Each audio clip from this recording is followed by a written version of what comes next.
So magandang araw mga kaabi. So nagpapakain na nga si Boston Ying. So shoutout nga pala kay Ernesto Bata, sa kay Ryan Gutierrez at kay Ramil Teresa. So shoutout sa kanilang tatlo na nagpapa-shoutout nga sa atin sa mga video natin. So ngayon lang tayo nakapag-shoutout ulit. Shoutout sa kanilang tatlo, Ernesto Bata, Ryan Gutierrez at saka kay Ramil Teresa.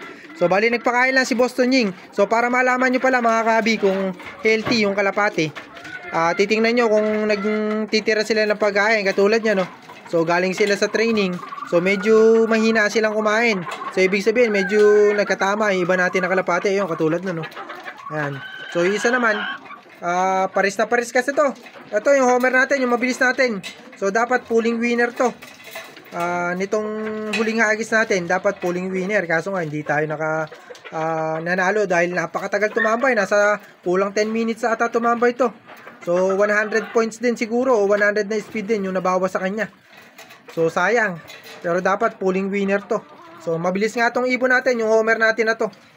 So sa mga nagtatanong naman kung mabilis yung homer at nagsasabi na mabilis din yung homer, so check nyo muna sa lipad ng kalapate nyo. Saka ito kasi mga kabi, hindi na to purong homer. So kumbaga binread natin to para maging classic racing homer. So hindi na kasi uso yung mga purong homer na pang karera. So ito kumbaga parehas na classic racing homer yung nanay at tatay. So hindi na sila katulad ng mga fancy na pang display. So ito yung mga ganitong homer mga kabi, na-breed na para pang laro o pang karera. So pang matibayan na yan. So titingnan natin kung dudulo, kung matibay talaga. Doon natin makikita yan mga kabi kung matibay talaga yung kalapate kapag ka dumulo. Ayan. So sayang dahil pulling winner sana siya kanina. So nung huling hagis natin, ito pa mga kabi. Yan, yung kapatid niya. So, okay naman, nag-clock din. Puro nag-clock naman yung mga kalapate natin. So, sprint race lang naman yun. So, sana magpatuloy lang yung ganyang uwi nila na puro sila mag-clock-clock para sa ganun. Kahit pa paano, mag-complete clocker naman lang yung mga kalapate natin. So, hindi naman tayo nag-aangad ng sobrang bilis na kalapate ngayon. Dahil hindi naman na tayo nag-aalaga. So, swerte na lang tayo kapag sobrang bilis ng mga kalapate natin, mga kabi. Dahil sabi ko nga sa inyo, magaganda naman linyada ng mga kalapate natin. At kung kayo nga nag-aalaga nito, baka nag-champion na kayo. So tayo naman, tamang abang na lang tayo ngayon kasi si Boston Ying ang nag-aalaga. Kailangan maswerte yan ni Boston Ying at manalo nga tayo para maging magkaroon naman tayo ng kahit papano magkaroon ng konting kaligayahan pa. Madagdagan yung kaligayahan natin at magkaroon din naman tayo ng pang-budget sa mga kalapate natin. So kapag kasi nakakurot tayo sa mga premyo mga kabi, sa kalapati lang din napupunta yan, sa kay Boston Ying. So tayo, wala naman tayo na papala dyan sa mga premyo nga pagka mga maliliit lang. So kumbaga para sa kalapati lang din yan, sa abi natin, sa kay Boston Ying. Kasi si Boston Ying ang nag-aalaga niyan. So tayo, wala tayo nakukuha dyan kahit na piso mga kabi. So sa mga kalapati lang din napupunta. So ganyan talaga sa pag-aalaga ng kalapati mga kabi. Huwag kayong maghangad na sobrang laki ng pera agad yung mapapanalunan nyo. So darating at darating yan mga kabi. Basta ine-enjoy nyo lang yung hobby nyo. So basta relax lang kayo, chill lang kayo. Kahit na puro talo abutin nyo, basta hindi kayo sumusuko, may chance kayo na manalo. Kasi kapag sumuko kayo, nun lang kayo mawawala ng chance na manalo kapag sumuko kayo. Pero pagka patuloy naman kayo sa paglalaro o pagre-race ng kalapate, may chance kayo na manalo. So parang ano lang yan, parang sugal. Pero ito kasing ano natin, race natin, kumbaga libangan lang kasi maliit na pera lang yung pinupusta natin. So kahit na papaano, masasabi mo pa rin na sugal kasi sinusugal nyo yung panahon nyo, sinusugal nyo yung pera nyo sa mga kalapate. So sa totoo lang, mas mahalaga pa nga yung oras na ginugugol natin dito sa mga alaga natin kaysa sa pera na ginagastos natin. So yun yung pinakamahalaga dyan mga kabi. Pero mas maganda naman yan kasi kahit pa paano, wala kayong bisyo na talagang magkakasakit kayo o ano. So dito tayo nag-enjoy lang, talagang hobby lang din natin yung pag-alaga. So ito pala yung mga homer natin dito na inilalaro. Dalawa lang sila mga kabi, ayan o. So ito dapat pang stock natin to, pero ito yung pinakabata. 2 months old, 3 months old pa lang to. Ayan o, so pumaparis na nga siya mga kabi doon sa puti. So nakita nyo naman mga kabi sa balahibo. So ito ang kaidaran niya. Yun, yung young bird natin na yun o, yung blue bar na yan sa dulo. So nakita nyo naman yung balahibo pa lang, hindi pa nagpapalit yan, yan pa rin yung luma niyang balahibo. Nakikita nyo naman siguro. So sa mga marunong na tumingin ng kalapate, balahibo pa lang alam nila na bata yung kalapate.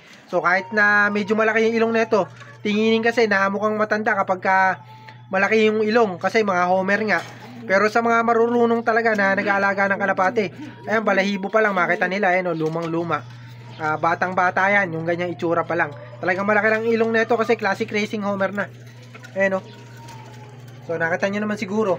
Ito yung kayidara niya, di pa rin nagpapalit ng balahibo. Ayan, luma pa rin yung balahibo niya. So compare natin dito sa mga ayan, nagpalit na to ng isang beses. Nasaan pa yun? Ayan, nagpalit na rin to. Ito, hindi pa nagpapalit to. Mga bata pa, ayan, makikita nyo naman yung comparison, mga kabi. Talaga medyo madumi sila. Kapag bata pa yung kalapate, ayan, so nakita nyo naman siguro. So hindi ko na kailangan sabihin at nakikita nyo naman. Ayan. So ganyan yung mga batang kalapate. So ito, talagang malaki lang ilong nila kasi homer nga, mga kabi. So bali, hindi muna natin siguro to bibilan ng kapares. So pwede na rin natin bilan ng kapares. So masyado kasing baka magloko pa yung homer natin na pinarisan nga nito kasi kapag tinanggalan natin ng kapares baka lumayo pa to o magloko. So hindi na makakawin ng mabilis yung kalapate natin. So sayang. Pero ganun pa man, bibili na rin siguro tayo ng kapares na to. Ayun, yung puti kasi yung bala kong alagaan, mga kabi. So para sa pangkasal nga, mga kabi, mag-iipon tayo ng puting kalapate. Kaso medyo malapit pa lang naman At saka hapon na rin kasi. Kumbaga pupuntahan pa kasi yung bibilan ng kalapate na kulay puti, yung pangpares natin dito sa puti, mga kabi. Pupuntahan pa namin. So hindi kasi natuloy kahapon kasi dapat sa club magkikita. Kumbaga doon niya dadalhin yung kalapate kaso hindi nga natuloy. Kaya yun nga, baka puntahan na lang namin yung pampares natin dito sa puti. Ayan.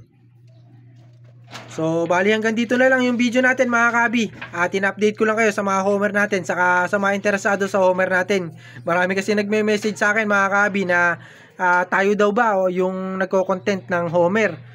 O kumbaga yung mga nagbibideo nga tungkol sa homer kasi marami tayong content nun sa homer kasi meron talaga tayong homer nun. So bali yun yung kwento ko na may anak nga na Allen Summer na finisher.